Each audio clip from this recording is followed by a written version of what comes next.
So Amazon advertising uses a term called ROAS, return on advertising spend, to show you how effective your campaign is. And this is a dark pattern. When I say it's a dark pattern, it's something that can lead to misunderstandings that can really burn publishers if they don't understand what this data point means.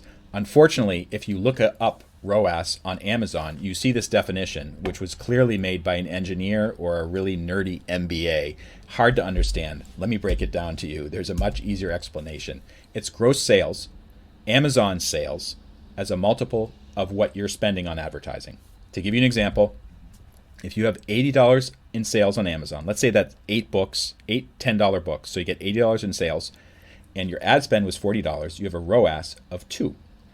And if you have $30 in sales on the same ad spend, your ROAS would be 0.75. Here's the problem with ROAS.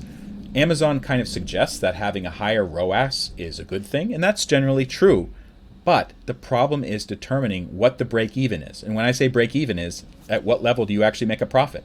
A ROAS of 1.0, that is, let's say you're getting Amazon sales of $80 and you're spending $80, that's not breaking even. Even if the ROAS is 1.5 or 2.0, it may still not be profitable. And you may be wondering, well, how can you be losing money?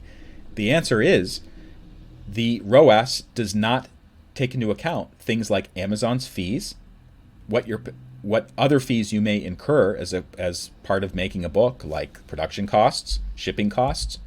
So there's all kinds of ways that you can lose money, and that's not really reflected in ROAS. And in fact, what I do is I don't pay so much attention to ROAS. What I do is I like to compare, and I brought this up earlier in the Amazon totally free Masterclass for publishers, is I compare the net profit, which you will have to calculate on your own, with the spend per sale.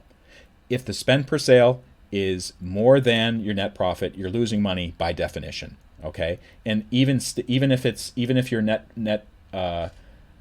profit is greater than your spend per sale, you still may be losing money because some other costs may not be properly accounted for. So you really need to know your costs and margins. Really keep that in mind. And also, another point of all these bullets down here, keep in mind your author royalties. If you're paying an author a percentage of the net, so your margins will be cut down even more. So these are all factors you have to take into account. I hope this video helped you a lot. If it did, please consider liking it and sharing it with other people. And also, there are many more videos in the totally free Amazon Masterclass. Hope to see you soon.